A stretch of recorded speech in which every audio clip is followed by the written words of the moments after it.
దేవునికి స్తోత్రం కలుగుగాక. మీ అందరికీ ప్రభు పేరిట వందనాలు. మరి నన్ను పిలిచిన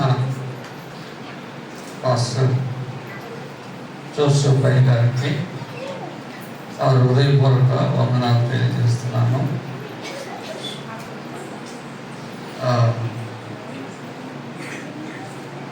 నన్ను పిలిచినందుకు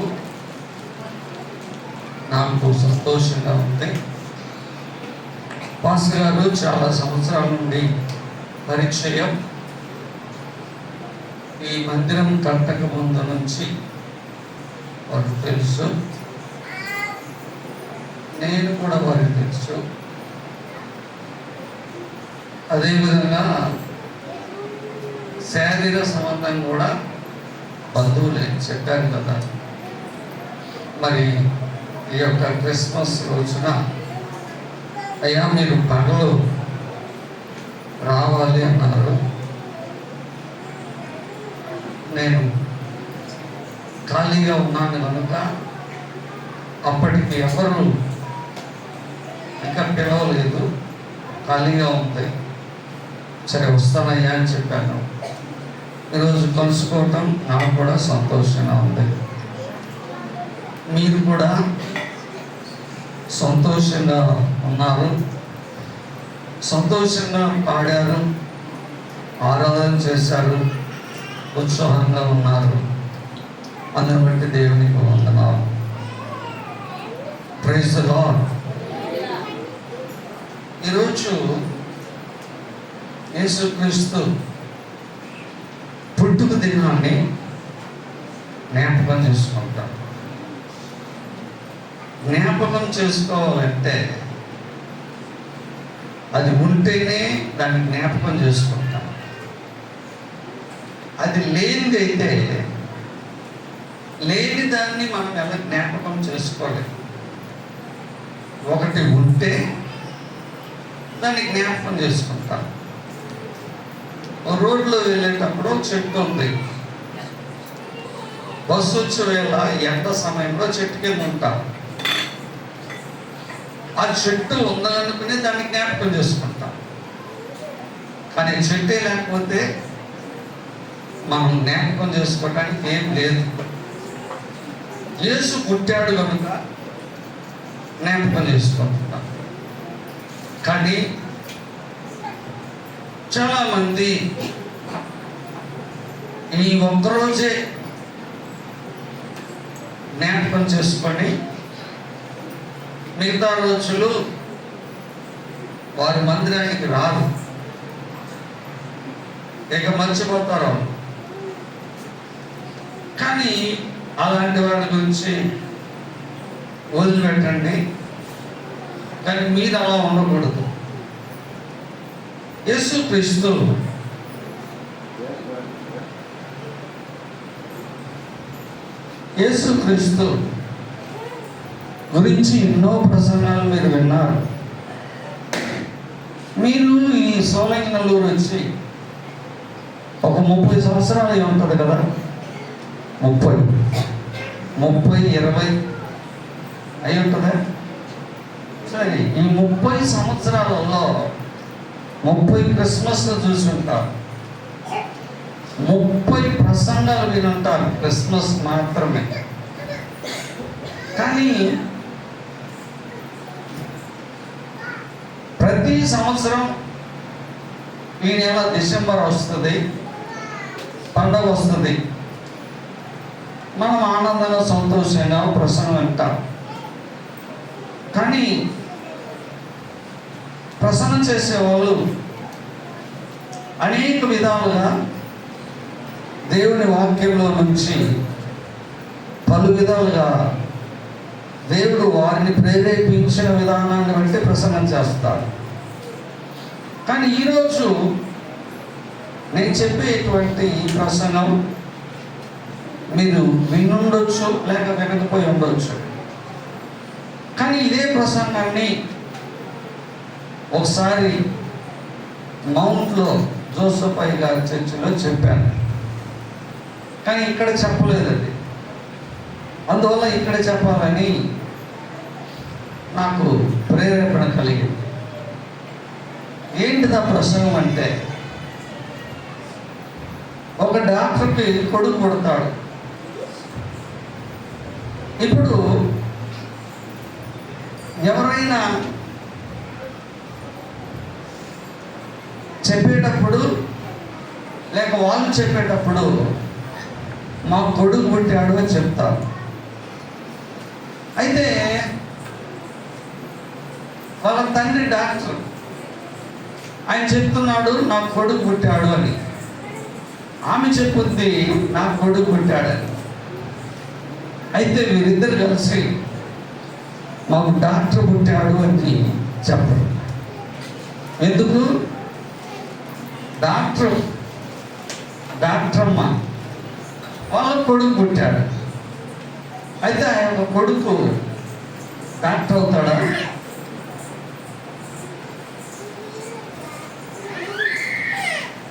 డాక్టర్ అవుతాడా? మీరు చూడండమ్మా, ఇప్పుడు వాళ్ళ కొడుకు డాక్టర్ అవుతాడా?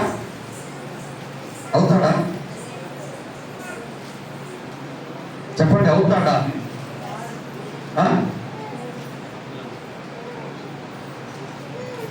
మరి ఉదాహరణకు ఒక ముఖ్యమంత్రికే కొడుకు పుట్టాడు. ముఖ్యమంత్రి పుట్టాడు అంటారా? ముఖ్యమంత్రి కొడుకు పుట్టాడు అంటారా?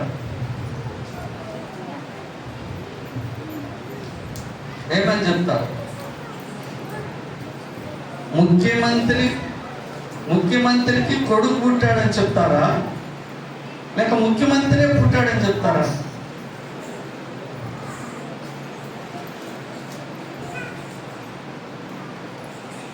అర్థం కాలేదా? మరి చెప్పండి, ఏమని చెప్తారు?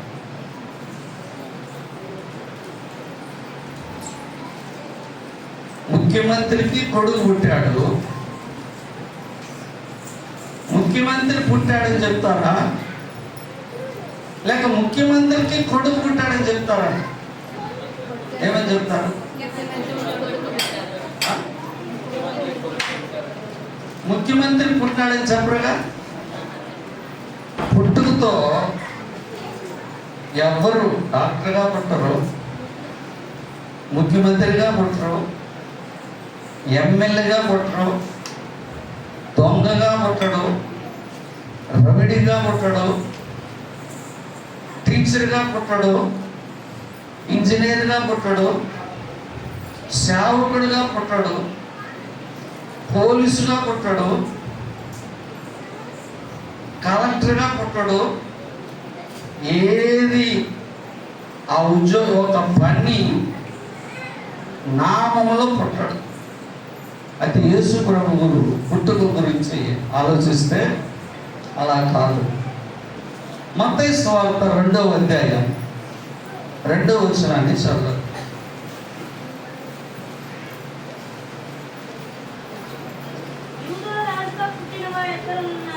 యూదుల రాజుగా పుట్టినవాడు బాగా ఇటు చూడండి.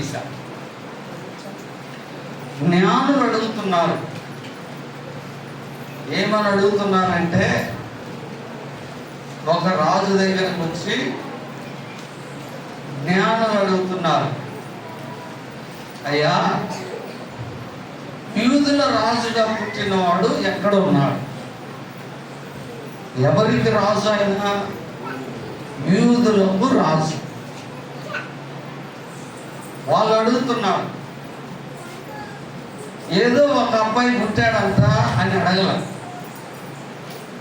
యూదులకు రాజుగా అంటే అక్కడ ఒక మాట మీరు బాగా ఆలోచించండి. యూదులకు ఎవరు పుట్టాడు? రాజు. పుట్టుకతో ఎవరైనా రాజు అవుతారా? పుట్టి పెరిగి బాధ్యత వచ్చినప్పుడే రాజుగా పట్టాభిషేకం చేస్తే రాజు అవుతారు. ఇప్పుడు మీకు ఒక అమ్మాయి పుట్టింది, పెళ్లి కూతురు పుట్టింది అంటారు అందులో. చెప్పండి, పెళ్లి కూతురు పుట్టింది నాకు అంటవా? ఎప్పుడంటావు పెళ్లి కూతురని? ఒక 16 వయసు వచ్చి యవన ప్రాయం దాటి 20 వయసు వచ్చేసరికి ఒక అబ్బాయికి నియమించబడి పెళ్లి డేట్ పెట్టుకున్న తర్వాత ఏమని పిలుస్తామంటే పెళ్లి కూతురు. అదేవిధంగా ఆ అబ్బాయిని కూడా ఏమంటారు? పెళ్లి కొడుకు అంటారు. మరి అదేవిధంగా యేసుక్రీస్తును కూర్చి అడుగుతున్నాడు, యూదుల రాజుగా పుట్టినవాడు ఎక్కడున్నాడు? వాళ్ళు అడిగిన మాట యూదుల రాజు. చిన్న పిల్లోడు ఎలా రాజు అవుతాడు? పుట్టుకతోటి ఎవరన్నా ఇలాంటి బిరుదుంటుందా? ఉండదు. ఒక రవిడి పుట్టాడు అని ఎవరికైనా పేరు పెడతారా? వాడు ఎప్పుడు రవిడి అవుతాడు?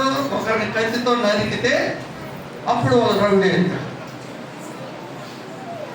పుట్టుకతో ఎవరైనా అబ్బాయి పుడితే పాస్టర్ పుట్టాడని చెప్తాడా? చెప్పలేదు. అతడు యేసుక్రీస్తు నమ్ముకొని ప్రభువే అతన్ని పిలిచి ప్రసంగాలు చేసి సంఘాన్ని నడిపిస్తుంటే అప్పుడు అతను పేరు పెడతారు సంఘ కాపురి. వీళ్ళు అడుగు చెప్తున్నారు, యూదుల రాజుగా పుట్టినవాడు.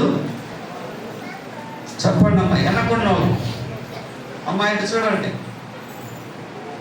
యూదుల రాజుగా పుట్టినవాడు ఎక్కడ? మొట్టమొదటిగా గుర్తు పెట్టుకోవాల్సింది, యేసు పుట్టుకలోనే రాజు. ఒక తొట్టి కట్టి ఆ తొట్టిలో గడ్డి పెట్టి ఆ గడ్డిలో లైట్లు వేసి ఆ లైట్లలో బొమ్మలు పెట్టి 3 ఒంటెలు పెట్టి 10 గొర్రెలు పెట్టి కొంతమంది మనుషులు పెట్టి ఆడొక మరియమ్మను పెట్టి ఆ మరియమ్మ పక్క ఒక చిన్న బొమ్మను పెట్టి ఆ పక్కలో యేసేవుని పెట్టి ఆ తర్వాత గుడిసె కట్టి దాని పక్కన ఒక చెట్టు పెట్టి ఇవన్నీ చేస్తారు. ఇది ఎందుకంటే జ్ఞాపకార్థం. మంచిదే. అయితే మనం ఇంకా యేసుక్రీస్తును జోల్లో వేయకూడదు. మా అమ్మ నన్ను కనినప్పుడు 1 సంవత్సరం నుండి 2 వయసు వరకు జోల్లో వేస్తాను. నాకు ఇప్పుడు 53 వయసు. నేను ఏడిస్తే మా అమ్మ తీసుకెళ్ళి జోల్లో వేయడం వీలవుతా? కోకలు తెగిపోతాయి. ఎన్ని కోకలు అన్ని తెగిపోతాయి. అప్పుడు 1-2 వయసులో ఒక 5-6 కేజీలు ఉంటా. ఇప్పుడు 62 కేజీలు. కోకలు తట్టుకుంటుందా? తెగిపోతాయి. అయినా మా అమ్మ కోకలు వేస్తుందన్ను వేసి లాలి లాలమ్మో అనే పాట పాడద్దా? కాదు. పెద్దవాడయ్యాడు, పెరిగాను. జోల్లో పండుకునేది కాదు. నాకై నేనే మంచంలో పండుకోవాలి. యూదుల రాజుగా పుట్టినవాడు ఎక్కడ? యేసు ప్రభు పుట్టుకతోనే రాజు. ఎవరమ్మా? పుట్టుకతోనే రాజు. పుట్టుకలోనే రాజు. ఆయనకు బిరుదు మాత్రమే కాదు, అంతే. ఆయన పుట్టుకలోనే రాజు. అమ్మాయిలా చూడండి అమ్మా ఇప్పుడు చూడండి అమ్మ, కింద చూడవాక. మామూలుగా కొత్త పెళ్లి కూతురు అయితే తలకాయ ఉంచుకుంటుంది. మీరెవరు కొత్త పెళ్లి కూతురు కాదు కదా? అందరిని చూడండి.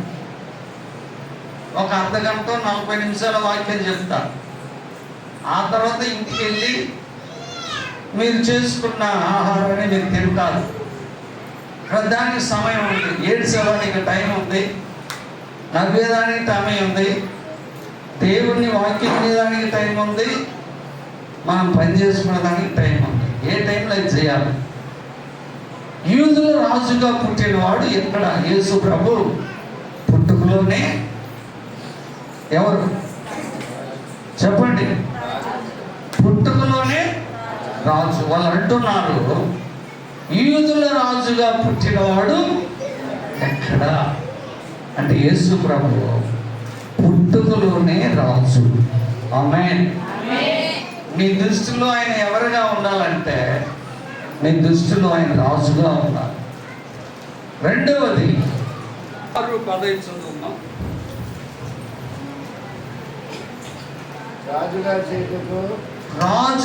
చేయుటకు వారు వచ్చి తన్ను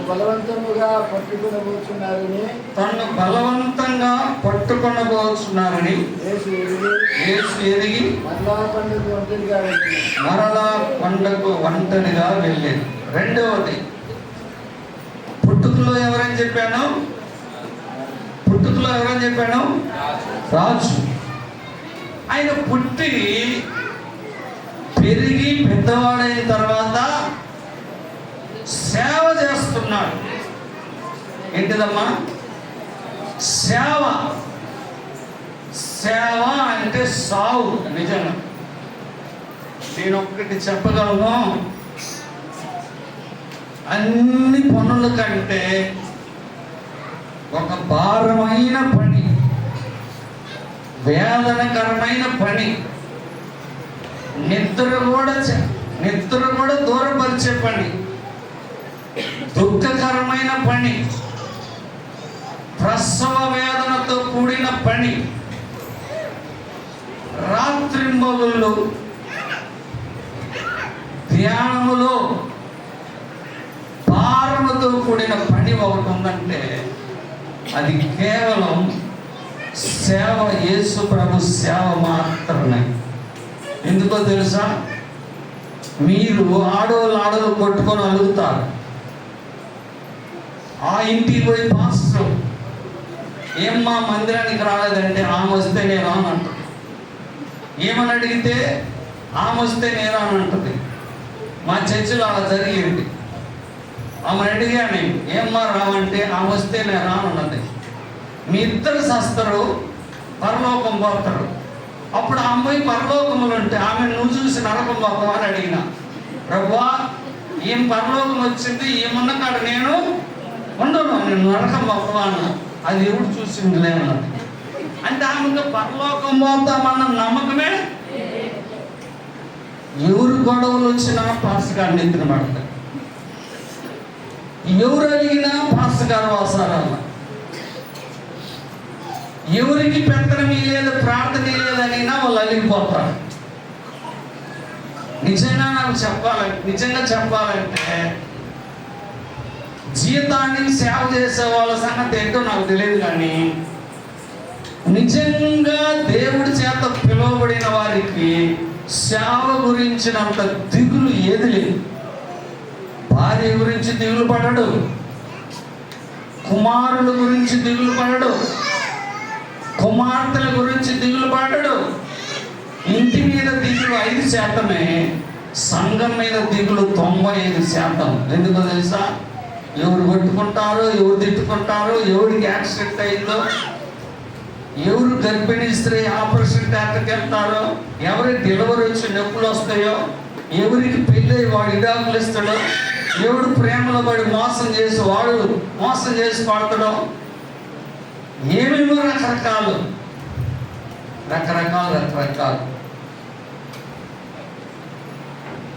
ఒక చోట జరిగిన సంగతి చెప్తా. ఇది చెన్నైలోనే మౌంట్లో జరిగిన సంగతి. ఒక ఆమెకు 3 కుమారులు, ఒక కుమార్తె. ఒకరోజు నాతో చెప్పింది, అయ్యా ఇంతవరకు నా కుమారులు నా మాట విని చెవదాటిపోయింది లేదు, అంత మంచోళ్ళు అని చెప్పింది. అక్క పిల్లలు పిల్లలు బాగున్నారా అని అడిగా. బాగున్నారయ్యా, నా పిల్లలు నా మాట జవదాటింది లేదు, నేను గీసిన గీటు దాటిపోలేదు, అంత మంచోళ్ళు అని చెప్పింది. 6 నెలల తర్వాత ఆంధ్రాలో అమ్మాయిని చూశారు. అమ్మాయిని చూడటానికి పోవటానికి 8 మందికి బస్సు రిజర్వేషన్ టికెట్లు. 5 గంటల నుంచి అబ్బాయి కోసం ఎదురు చూస్తుంటే 5 గంటలకు రాలేదు, తెల్లారు 5 గంటలకు రాలేదు, మళ్ళా తెల్లారు 5 గంటలకు రాలేదు. ఈ టికెట్లన్నీ వేస్ట్. వాడు ఎవరో ఒక అమ్మాయిని తీసుకొని వెళ్ళిపోయాడు. ఆ తర్వాత ఏందక్క అంటే, ఏం చేస్తావు చిన్నోడా అంటుంది. ఇట్లా నీ కొడుకును నమ్మి నువ్వేమా, నీ కొడుకును నమ్మి నువ్వు ఖచ్చితంగా ఏది చెప్పలేవు, నీ కూతుర్ని నమ్మి నువ్వు ఖచ్చితంగా ఏం చెప్పలేవు. జనవరి 8వ తారీఖున ఒక పెళ్ళి. మా చర్చికి వచ్చే అబ్బాయి, వాళ్ళ ఆయన కార్పొరేషన్లో CA, గవర్నమెంట్ పని. ఒక అబ్బాయికి ఏమో చెల్లెలు కూతురు చేశాడు, ఇంకొక అబ్బాయికి ఏమో ఆ పిల్లోడే పాండిచేరు అమ్మాయిని ప్రేమించి ఆ ఊర్వశిని ఇప్పుడు గొంతలో పడి ఉంటాం. ఏదైనా అమ్మాయి ఫోటో చూపిమంటే ఒక్కల కంటే ఇంకా అంతగా ఉంది. ఎందుకు పడిందో, ఏం పడిందో, ఏం చూసిండో, లేక ఉప్పు నాకిందా, చక్కెర నాకిందా, తేనె నాకిందా, వాడు ఏం నాకిందో నాకు అర్థం కాదు. ఆయన ఏంటి బ్రదర్ అంటే అడిగా, ఏం చేశాను సార్ అంటున్నాడు. సరే ఏందా పెళ్లి చేయాలి వచ్చే నెలలో అంటే ఏంటిది? ఒక మనిషి జీవితంలో మీ అందరికంటే దిగులు ఉండేది ఎవరికంటే సేవకుడు ఒక్కరికి. నిజంగా సేవ అంటే నిద్ర రాదు, సేవ అంటే భారం. రాత్రి పడుకొని నిద్రపోయే టైంలో ఒకరు ఫోన్ చేస్తాడు, అయ్యా మా కూతురు బాగలేదు, సరే మా ప్రార్థన చేస్తా. అయ్యా మా వాడు 12 అయింది ఇంకా ఇంటికి రాలేదు, సరే మా ప్రార్థన చేస్తా. 1 గంట ఇంకొకరు ఫోన్ చేసి, మా వాడిని పోలీస్ స్టేషన్ పట్టకపోయారయ్యా, ప్రార్థన చేయ్యా. అమ్మ నేను పోలీస్ స్టేషన్ వస్తా. నిద్ర ఆడిపోయేది, ఎక్కడ నిద్ర? నిద్ర లేదు, నీళ్ళు లేవు, ఏమి లేవు. కానీ మీరేమనుకుంటారంటే పాస్టర్కు ఉన్నంత పని ఎవరికి లేదు, నువ్వు వచ్చి ఉండు. ఒకసారి ఆ సంఘానికి కాపురిగా ఒక 2 సంవత్సరాలు ఉండు, అప్పుడు అర్థమైంది. కానీ నాకు అర్థమయ్యే నేను చెప్తున్నా, యేసుక్రీస్తు సేవలో ఎన్నో అవమానాలు ఎదుర్కొన్నాడు, ఎన్నో బాధలు ఎదుర్కొన్నాడు, ఎన్నో పోరాటాలు ఎదుర్కొన్నాడు. ఆయన 5 రొట్టెలు 2 చేపలు ఆశీర్వదించి 5,000 మందికి పంచిన తర్వాత వారిలో ఒక వ్యక్తి కొందరు జనాలు పోగై ఏం చేస్తున్నారంటే 15వ వచనంలో, మళ్ళా చదవండి 15వ వచనం. రాజుగా చేయుటకు వారు వచ్చి ఏం చేయాలనుకుంటున్నారు? ఈ రోజులో రాజుగా ఎవరినైనా ముఖ్యమంత్రి చేయాలని బలవంతంగా పట్టుకోవాల్సిన పనిలే. ఎమ్మెల్యేలు అందరూ అయ్యా నిన్ను ముఖ్యమంత్రి అంటే చేసాలు అంటాడు. రాండి పోలండి బీచ్లో మీకు రూమ్లు వేస్తాడని ముఖ్యమంత్రి చేయమని. కానీ యేసు ప్రభు రాజుగా చేయాలని జనాలు వస్తుంటే తప్పించుకుని వెళ్ళిపోయాడంట. ఎవరైనా పోతారా? రాజుగా చేయబోతే ఎవరైనా పోతారా? మీకు 10 లక్షలు ఎవరైనా ఇవ్వాలనుకుంటారు, అయ్యయ్యో వద్దండి మీరు పరిగెత్తుకుంటూ పోతారా? చెప్పండమ్మా. నేను ఒక మాట చెప్తున్నా, యేసు ప్రభువును నరులేంది రాజుగా చేసేది. ఆయన రాజులకే రాజు. Praise the Lord. మనుషుల వల్ల ఆయన రాజుగా నియమించాల్సిన అవసరం లేదు. కానీ ప్రభు అది ఎరిగాడు. ఏమి ఎరిగాడు? రాజుగా చేయుటకు వారు వచ్చి తను బలవంతంగా పట్టుకువచ్చున్నారని ఎదిగి తప్పించుకొని వెళ్ళిపోయారు.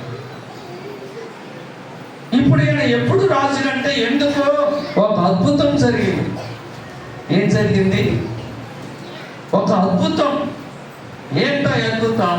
5 రొట్టెలు 2 చేపలు 5,000 మంది తిని 12 గంపలు ఎత్తారు. అది చూసి ఇంతకంటే అసలు గొప్పవాడు ఉన్నాడా? ఈయనే మనకు రాజు, ఈయనే యూదుల రాజు, ఈయనను రాజుగా చేయాల్సిందని జనాలు అనుకున్నారు. కానీ యేసు ప్రభు ఎరిగి తప్పించుకొని వెళ్ళిపోయారు. ఎప్పుడు ఇదంటే సేవ చేస్తున్నప్పుడు ఆయన రాజుగా చేయబడబోయారు.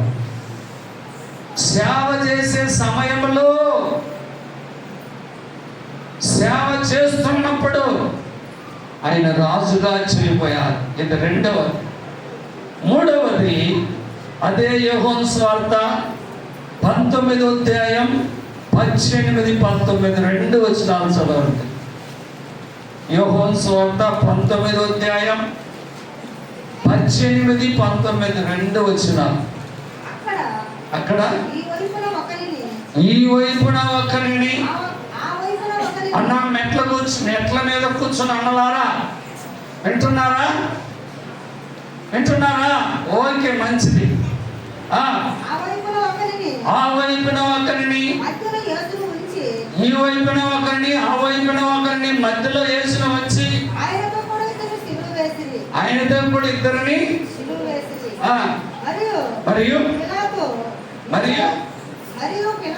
మరియు పిలాతు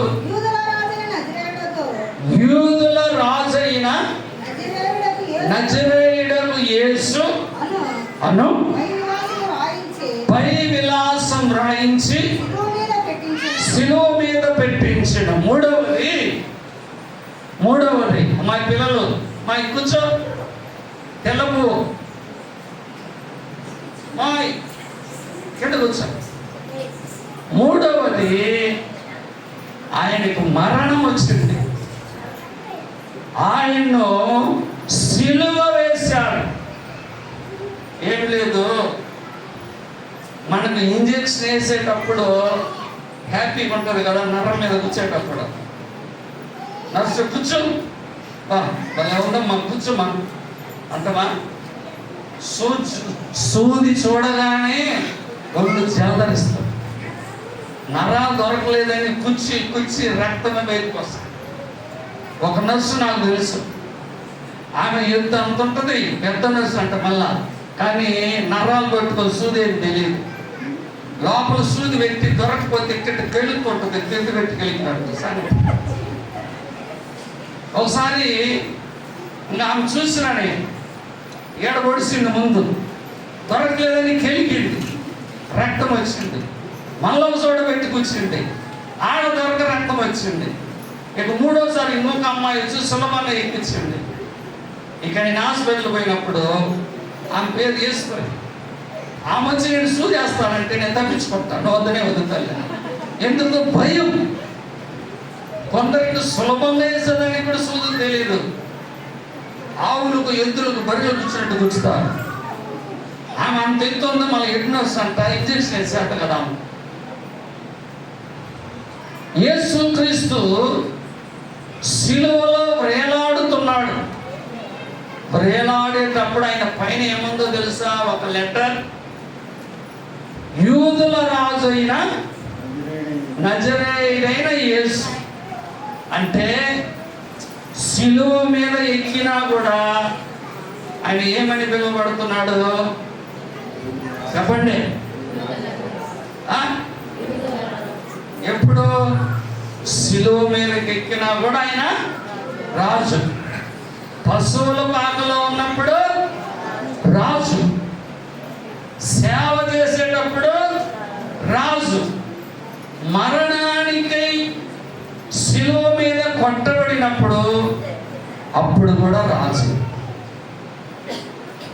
ఇప్పుడు మనం ఎవరి పుట్టుక చేసుకుంటున్నామమ్మా? రాజు. Praise the lord, praise the lord, praise the Lord. రాజు. ఏదో పాట పాడతారు కదా, రాజులకే ఏం పాట అది? నాకు పాట గుర్తుంది, పాట తెలియదు. రాజులకే రాజు తార వెలిసిందే, అదేనా ఆ పాట అండి? ఎందుకోండి సరే ఆ సెంటెన్స్ అన్న పాడండి. రాజులకే నాకు పట్టాలి డ్రమ్ము మైక్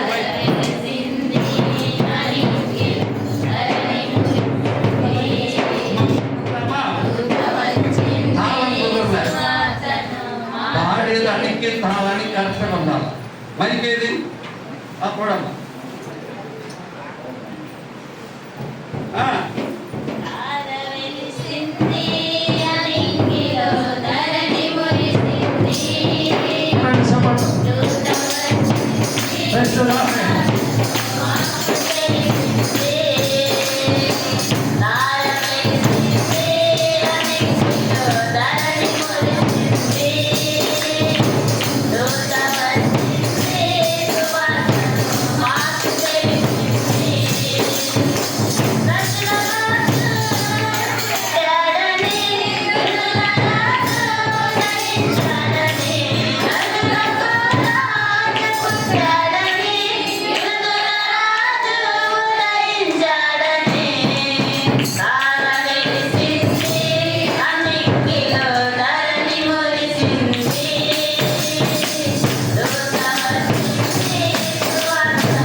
ఇప్పుడు ఆయన మూడవదిగా సిలువ పైన కూడా ఆయన చెప్పుకోలేండి నేను రాజుని రాయమని, పిలాతే రాశాడు. ఏమనంటే యూదుల రాజైన నజరేయుడైన Yesu. Praise the lord, praise the lord.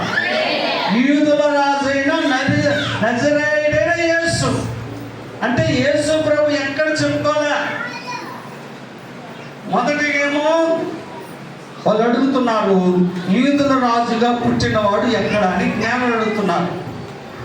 రెండవది ఆయనను రాజుగా చేయటం వాళ్ళు పట్టుకుంటూ వచ్చారు.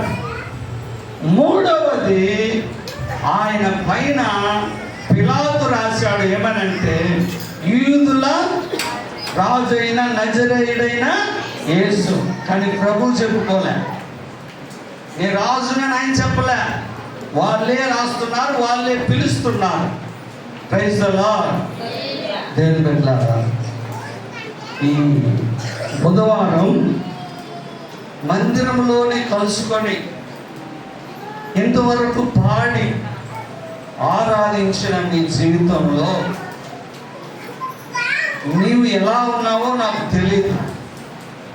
మీరు ఎలా ఉన్నారో, ఏ బాధలో, ఏ స్థితిలో ఉన్నారో నాకు తెలియదు. అయితే ఒకటి చెప్తున్నాను, నీకు తోడై ఉండేది మామూలు మనుషులు కాదు, రాజులకు రాజు నీకు తోడై ఉన్నాడు.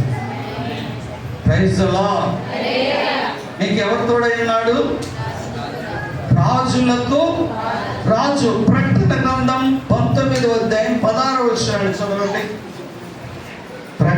గ్రంథం 19వ అధ్యాయం 16వ వచనం.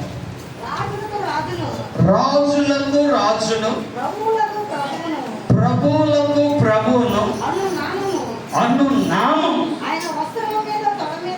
ఆయన వస్త్రం మీదను తొడ మీదను. చూడండి, గమనించండి. చివరిగా ఆయన ఈ లోకానికి వచ్చేటప్పుడు ఆయన వస్త్రం మీద ఉండేది ఏంటో తెలుసా?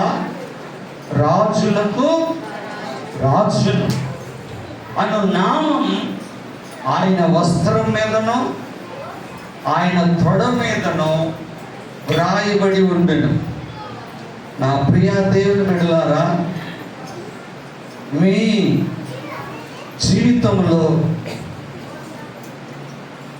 మీరు ధైర్యం తెచ్చుకోవాల్సిన, బలం తెచ్చుకోవాల్సిన విషయం ఏంటంటే, నీ ఆలోచన శరీరానుసారంగా కాకుండా ఆత్మీయంగా నువ్వు ఆలోచించి, ఆత్మీయంగా నువ్వు గమనించి ఆలోచిస్తే, నీవు ఆరాధించే యేసుక్రీస్తు ఈ లోకములో నిన్ను ఎవరు అవమానపరిచినా, ఎవరు హేళన చేసినా, నీకు ఆరోగ్యం లేదని, లేక అందం లేదని, లేక నీకు దగ్గర డబ్బు లేదని, ఏదో ఒకటి నీ దగ్గర లేదని ఎవరైనా నీ జీవితంలో నిన్ను అవమానపరిచి ఉండొచ్చు. కానీ ఒకానొక రోజున నీ కొరకు ప్రాణం పెట్టిన దేవుడు రారాజుగా తిరిగి వచ్చినప్పుడు నీకు కలిగే ఆనందం ఎవ్వరు తీసివేయలేని ఆనందం. Praise the lord, praise the lord. నేను ఒక్కటే చెప్తున్నాను, యేసు ప్రభువుని నమ్ముకున్న వాళ్ళు దరిద్రులుగా ఉండనే ఉండదు. వాళ్ళ జీతం ఒట్టికి పోనే పోదు. ఒక జరిగిన సంభవం జీవితం మా చర్చిలో ఒక అబ్బాయికి 38,000 జీతం, ప్రతి నెల 3,800 తీస్తాడు. ఒక నెలలో తీశాడు. మా ఇంటికి వస్తే నేను లేను. ఫోన్ చేశాడు, అంకుల్ ఎక్కడున్నారు అని. నేను ఆంధ్రాలో ఉన్నానయ్యా అన్న. ఎప్పుడు వస్తావని అడిగాడు. ఒక 4 రోజులు పడుతుందని చెప్పాను. ఏమి అని అడిగానే, నేను దశమ భాగం తీసుకొని ఇంటికి వచ్చాను, అబ్బాయి ప్రతి నెల వస్తాడు, మీరు లేరు అని అడిగాడు. అవును అని చెప్పాను. సరే, ఇంటికి వెళ్ళిన తర్వాత ఒక 2 రోజుల తర్వాత వాళ్ళ అమ్మాయికి బాగలేదంట. హాస్పిటల్ తీసుకెళ్తే ఈ 3,800 హాస్పిటల్ ఖర్చు పెట్టేశారు. ఎట్లా డబ్బులు ఉన్నాయి కదా, ఆ నెల ఇవ్వలే. 2వ నెల మరలా 3,800 దశమ భాగం ఇవ్వాలి. ఆ నెల ఇంటికి వచ్చాడు.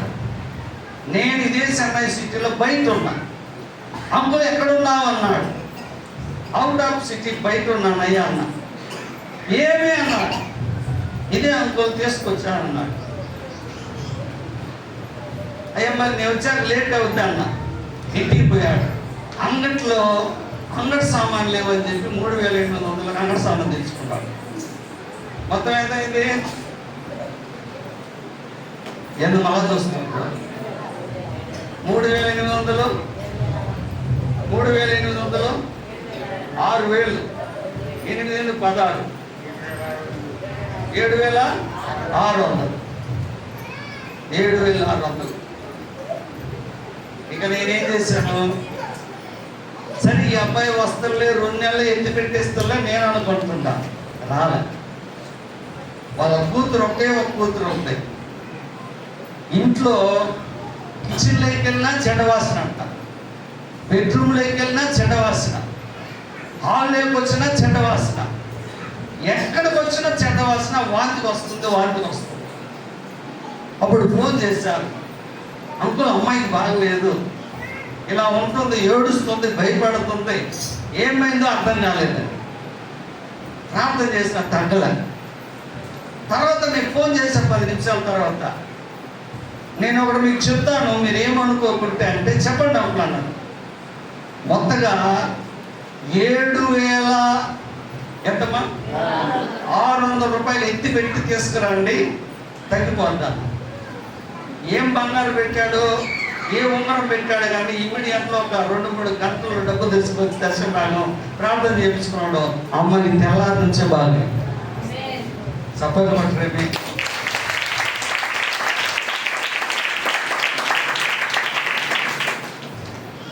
మరుసటి రోజు నుంచి బాగైంది. ఇప్పుడు ఆ అబ్బాయికి 50,000, సరిగ్గా 5,000 తీసుకొచ్చి చేతిలో పెట్టి ప్రార్థన చేయించు.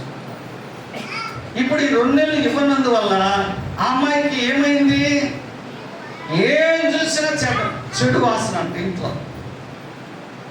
వాళ్ళు ఆ పని చేసేసరికి అమ్మాయి బాగలేదు. కొన్నిసార్లు దేవుడు మనకు బుద్ధి ఏదైనా చెప్తాడు, కానీ మనం గ్రహించలేదు. ఏమయ్యా ప్రార్థనకు రాలేదంటే ఒళ్ళంతా నొప్పులు సార్. ఆ తర్వాత హాస్పిటల్కి పోయి డబ్బులు పోయి ఒళ్ళు డబ్బులు తగ్గకపోతే అప్పుడు మందిరానికి వచ్చి ప్రార్థన చేయండి అంటారు. అంటే ఒక మనిషికి కొంచెం కూర్చకపోతే, నొప్పి తగ్గలేకపోతే మాట వినడు. అందుకే దేవుడు కొంతమంది కొన్నిసార్లు వేరే విధంగా బుద్ధి చెప్తాడు. ఒక ఆమె పెద్ద మీటింగ్ పోయిందంట, 10,000 మంది. కానుకలు ఏంటి అన్నప్పుడు కానుకలు వేస్తా ఉంటారు. ఆమె ఏం చేసిందంటే, ఆ రోజుల్లో 100 రూపాయల నోట్లు ఎక్కువ ఉండేది. 100, 200 లేవు. 100 రూపాయల నోటే లాస్ట్. 50, 100, 10, 5. ఆమె ఏం చేసింది, 10 రూపాయలు వేసిందంట. సేవకుడు చెప్పాడు, దారాళంగా వేయండి. ఆమెకేమో వెయ్యాలనిపిస్తుంది, తీసేయబోయేసరికి అలా 10 వేసింది. తర్వాత అయిపోయిన తర్వాత అందరు లేచి స్వస్థత కోసం వర్షిప్ చేస్తా ఉంటే ఈమె చేతులు ఎత్తి ఆ సూత్రం హల్లెలూయా అనేటప్పుడు ఆమె గుడ్లో ఉన్న సిత్తి కింద పడిపోయింది. గుడ్లో ఉన్న సిత్తేనదే సిత్తి, అది కింద పడిపోయింది. దాంట్లో 3,000 డబ్బులు ఉన్నాయంట. ఇంటికి పోయి సిద్ధి చూసుకుంటే లేదు. ఎవరో ఒక అబ్బాయి ఏం చేశాడంటే, పాస్టర్ గారు ఒక సిద్ధి పడింది, ఇది ఎవరు దాన్ని ఇస్తే ఆయన ఉపదించి చూస్తే డబ్బులు ఉన్నాయి 3,000. సరే ఎవరివలే వస్తే ఇద్దామనుకున్నాడు. ఈమె ఇంటికి వెళ్ళి మళ్ళా వచ్చింది నైట్ 11-12 గంటలకు ఏడ్చుకుంటా. ఏందమ్మా అంటే, నా సిద్ధి పోయిందయ్యా, ఏడపోయిందో తెలియదు. ఎట్టాడు సిద్ధి, ఎర్రది. ఎంత డబ్బులు ఉంటాయి, 3,000. అప్పుడు అమ్మ, సరే నా దగ్గర ఉందమ్మా, ఎవరో ఒక అబ్బాయి ఇచ్చాడని ఇస్తే ఆమె ఏం చేసిందంటే 3,000లో 1,000 రూపాయలు కానుక డబ్బులు వేసి 2,000 తీసుకుపోయింది. ఎవరు చేయించినా పని? ఆమె చేస్తుంటే బాగుంటుందా? అంటే ఎందుకనే చెప్తున్నానంటే, మనం ఆరాధించే దేవుడు మనం ఆశీర్వదించడానికి ఇష్టపడే దేవుడు. Praise the lord. మనల్ని ఆశీర్వదించడానికి ఇష్టపడే దేవుడు, మనల్ని దీవించడానికి ఇష్టపడే దేవుడు. మన దేవుడు ఎవరంటే రాజు. ఆయన ఎల్లప్పుడూ రాజు. 5 ఏళ్ళు ఒక రాజు కాదు, లేక కొన్ని సంవత్సరాలు రాజు కాదు. అలెగ్జాండర్ రాజు, ఎందరో రాజులు ఉన్నారు. సొలొమోను రాజు, దావీదు రాజు, ఎందరెందరో రాజులు ఉన్నారు. అయితే మనం ఆరాధించేటువంటి యేసుక్రీస్తు ఈయన మామూలు రాజు కాదు, మరణం లేని రాజు, అంతం లేని రాజు, ఆది అంతం లేని రాజు. ఒకడు వచ్చి నా దగ్గర అడిగాడు, సార్ దేవుడు అంటున్నాడు, దేవుడు ఎట్లా వచ్చాడని అడిగాడు. అప్పుడు నాకు ఒక ఐడియా వచ్చింది. ఒక ఆయన చెప్పాడు ఒక ఐడియా. అయ్యా, కోడి గుడ్డు ఎక్కడి నుంచి వచ్చింది అడిగిన. కోడిలో నుంచి. కోడిగుడ్డు ఎక్కడి నుంచి వచ్చింది? కోడిలో నుంచి. కోడి ఎక్కడి నుంచి వచ్చింది? కోడి పిల్ల ఎక్కడి నుంచి వచ్చింది? చెప్పాలి మీరు. గుడ్డు ఎక్కడి నుంచి వచ్చింది? నుంచి వచ్చింది? గుడ్డు ఎక్కడి నుంచి వచ్చింది? ఇట్లా నేను అడుగుతా, మీరు చెప్తా ఉంటే ఎన్ని రోజులు అవుద్ది? నేను అడుగుతా ఉంటా, మీరు చెప్తా ఉంటారు, ఎన్ని రోజులు అవుద్ది? మనం బతికినన్న రోజులు కూడా చాలు. ఇది మనకెందుకు? దేవుడు ఎవరు అంటే మోసే అడిగాడు, నువ్వెవరివి? నేనేమని చెప్పానంటే నేను ఉన్నవాడును అన్నవాడు. ఆమేన్. Praise the Lord. మీ పాటలు నాకు నచ్చాయి, మీ ఆరాధన నచ్చింది, మీరు పొందిన అభిషేకం నచ్చింది, మీ ఉత్సాహం నచ్చింది, మీ యొక్క దేవుని పట్ల ఆసక్తి నచ్చింది. అన్నిటికంటే ముఖ్యంగా మీ దైవజనుడు నచ్చారు. ఒక స్త్రీ అంటుంది, మన ఇంటికి వచ్చి చూపవచ్చున్నవాడు భక్తి గల దైవజనుడని. చెప్పండి చెప్పండి అమ్మా. భక్తి గల దైవజనుడని నేను అసలు కనిపెట్టేది ఎవరు తెలుసా? సేవకం ఆడోళ్ళు కనిపెడతారు ఫస్ట్. ఈ పాస్టర్ డూప్లికేట్ వాడా మంచోడని. నేను పటాలపల్లి వెళ్ళా 1993లో. సదానందం అని ఒక అతను ఉంటాడు, గూడూరు. వాళ్ళ ఆయన ఇద్దరు టీచర్, వాళ్ళ అమ్మ నాయన. వాళ్ళ అక్కలకు అతి పిచ్చి భక్తి, అతి భక్తి. ఒక మిద్ది మీద ప్రార్థన పెడితే వాళ్ళ ఇంటి మీద కరెంటు పోయింది. ఈ ఆడవాళ్ళు ఊరకుండొద్దు, మౌనంగా. దొంగ పాస్టర్లు వస్తే కరెంటు పోతాను. నేనేమన్నంట, అందుకని నేను మొదలు పెట్టేసరికి ఏం పోయింది, వాళ్ళ తమ్ముడితో చెప్పుకుంది, దొంగలు వస్తే బాధ్యులు కరెంట్ అని. అప్పుడు వాళ్ళకు పిచ్చి పట్టింది. ఎవరంటే అదేదో కామ ఉన్నది, అది పేరంటే బేస్తాలు పెట్టాడు, తెచ్చిపోయింది. ఏం పేరు, ఏదో పేరు, ఒక లేడీ పేరు, ఏదో పేరు గుర్తు రాలేదు. ఆమె అందరిని జనాల్ని ఆకర్షించి ఎక్కడో తిక్క పట్టించింది. అప్పుడు ఏమనింది వాళ్ళ తమ్ముడి దగ్గర, దొంగ పాస్టర్ అందుకే కరెంటు పోయింది అని. నేను విన్నా. నేనేం చేశాను? విన్నా, ప్రభువా వీళ్ళ అక్క నన్ను దొంగదంటుంది, నువ్వు ఏమైనా దొంగను మంచిగా నిరూపించాలి. 3వ పాట కూడా కరెంటు వచ్చింది. వాళ్ళ అక్క అంటుంది, దొంగడు కదా నువ్వు, మంచి పాస్టర్. మన ఇంటికి వచ్చి చూపవచ్చున్నవాడు భక్తి గల దైవజనుడని నేను ఎరుగుతాను. వీళ్ళని గమనించాను. మీ సేవకుడు ఎలాంటి వాడో మీకు తెలుసు. మీకు బోధించే వాక్యం ఎలాంటిదో మీకు తెలుసు. ధైర్యం ఉండండి. మనం ఇక్కడ పుట్టి పెరగకపోయినా మనం ఆంధ్రాలో పుట్టి ఇక్కడికి వచ్చాం. కానీ నేను మీకు ఒక వాగ్దానం చెప్తున్నాను, ఖచ్చితంగా మీ పిల్లలను దేవుడు ఇక్కడ స్థిరపరిచి వారిని దేవుడు వర్ధిల్ల చేస్తాడు. ఆమేన్. మీ పిల్లలు ఉన్నత చదువులు చదివి ఇదే చెన్నై పట్టణంలో స్థలాలు కొని ఇదే సిటీలో స్థిరపడిపోయి ఇదే సిటీలో దేవుడు మీ బిడ్డలను, మీ కుమార్తెలను, మీ కుమారులను దేవుడు ఆశీర్వదించి తప్పకుండా దీవించే రోజులు తొందరలోనే ఉన్నాయి. Praise the lord. అంత మాత్రమే కాదు, దేవుడు చెప్పమన్నది చెప్తున్నా. ఇంతవరకు పెళ్లి జరగలేదని, ఇంకా వయసు దాటిపోతుందని దిగులు పడి బాధపడుతున్న వారికి ప్రభు చెప్తున్న మాట ఏంటంటే, త్వరగా నీ కళ్ళు 2025లో ఆశ్చర్య కార్యాలను చూస్తాయి. Praise the lord. అంత మాత్రమే కాదు, నిన్ను దేవుడు తలగా ఉంచుతాడు, తోకగా ఉంచుతాడు, నిన్ను అప్పించేవాడిగా చేస్తాడు. ఏం కారణం అంటే రాజు పిల్లలు రాజులాగా ఉండాలి. హల్లెలూయా. రాజు పిల్లలు ఎలా ఉండాలి? రాజులాగా ఉండాలి.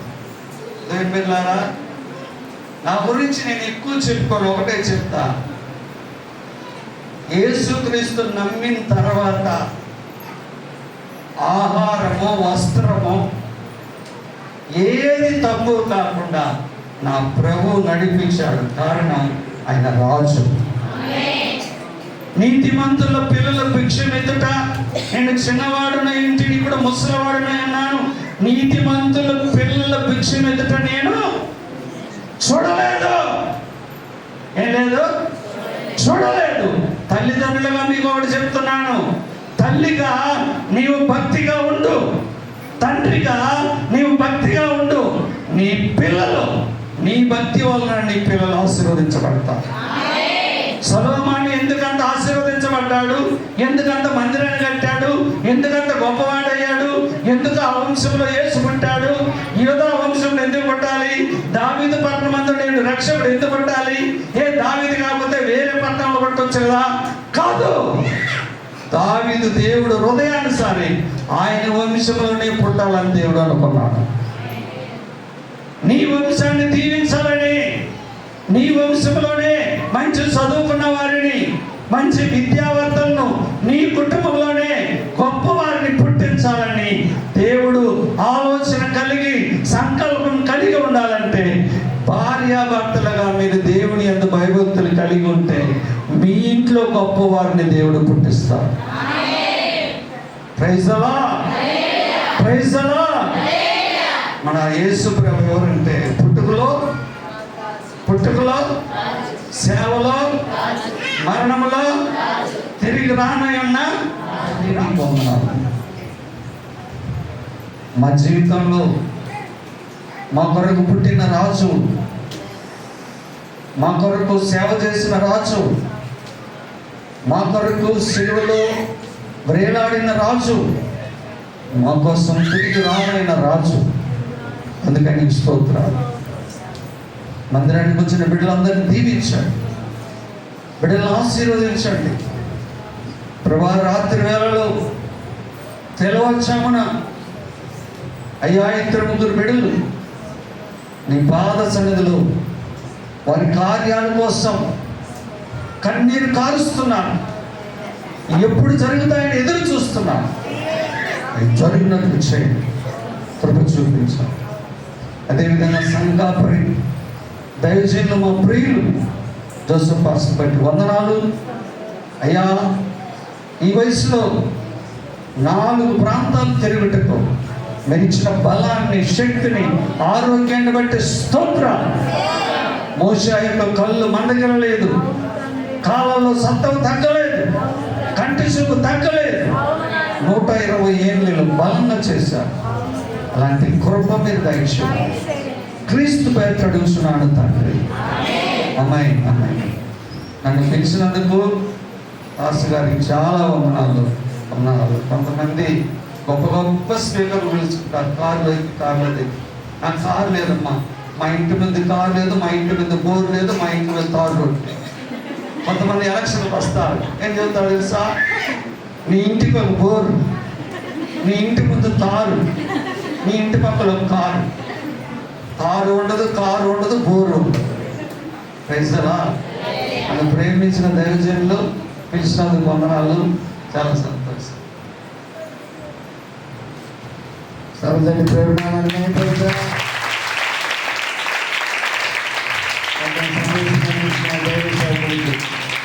మన సంఘ సమాసం జరుపున హృదయపూర్వకమైన వందనాలు.